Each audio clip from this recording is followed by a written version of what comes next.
നമ്മൾ വീണ്ടും നിലമ്പൂരിലേക്ക് പോകുന്നു. റാഫി കരീം വിശദാംശങ്ങളുമായി ചേരുന്നുണ്ട്. റാഫി, ഇപ്പോഴുള്ളത് ആര്യാടൻ ഷൗക്കത്തിന്റെ റോഡ് ഷോയോടൊപ്പമാണ്. അത് നാമനിർദ്ദേശ പത്രിക സമർപ്പിക്കാൻ നൂറുകണക്കിന് പ്രവർത്തകർക്കും നേതാക്കൾക്കുമൊപ്പം ആര്യാടൻ ഷൗക്കത്ത് അവിടേക്ക് എത്തുകയാണ്. റാഫി, എപ്പോഴാണ് നാമനിർദ്ദേശ പത്രിക സമർപ്പിക്കുന്നത്? 1 മണിയോടെ എന്നൊക്കെയായിരുന്നു കേട്ടിരുന്നത്, പക്ഷേ റോഡ് ഷോ നീണ്ടുപോവുകയായിരുന്നു. എന്താണ് ഏറ്റവും പുതിയ വിവരങ്ങൾ? വിജയകുമാർ, തീർച്ചയായും നേരത്തെ നിശ്ചയിച്ചിരുന്ന സമയങ്ങളിൽ നിന്നെല്ലാം കാര്യങ്ങൾ മാറുകയാണ്. 11 മണിയോടുകൂടി നാമനിർദ്ദേശ പത്രിക ഉപവരണാധികാരിക്ക് മുന്നിൽ സമർപ്പിക്കുമെന്നുള്ളതായിരുന്നു നേരത്തെ അറിയിച്ചിരുന്നത്. പിന്നീട് അത് 1 മണിയായി.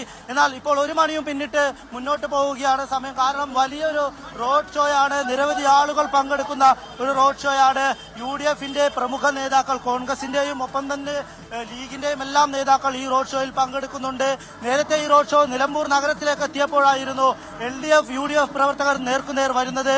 നിലമ്പൂരിലെത്തിയിരുന്ന LDF സ്ഥാനാർത്ഥി എം സുരാജ് ഏരിയ കമ്മിറ്റി ഓഫീസിലേക്ക് വാഹന റാലിയായിട്ടാണ് എത്തിയിരുന്നത്.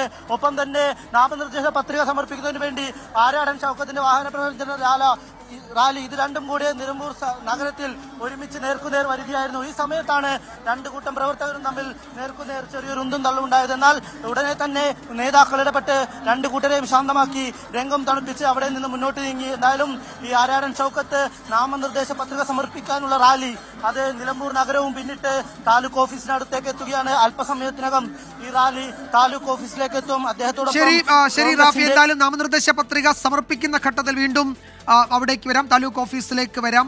നാമനിർദ്ദേശ പത്രിക സമർപ്പിക്കാനായി ഒരു റോഡ് ഷോയോടെ ആണ് ആര്യാടൻ ഷൗക്കത്ത് എത്തുന്നത്. നഗരം ചുറ്റി അത് താലൂക്ക് ഓഫീസിലേക്ക് എത്തുകയാണ്. അല്പസമയത്തിനകം പത്രികാ സമർപ്പണം തുടങ്ങും. ആ ഘട്ടത്തിൽ നമ്മൾ അതിലേക്ക് വരും.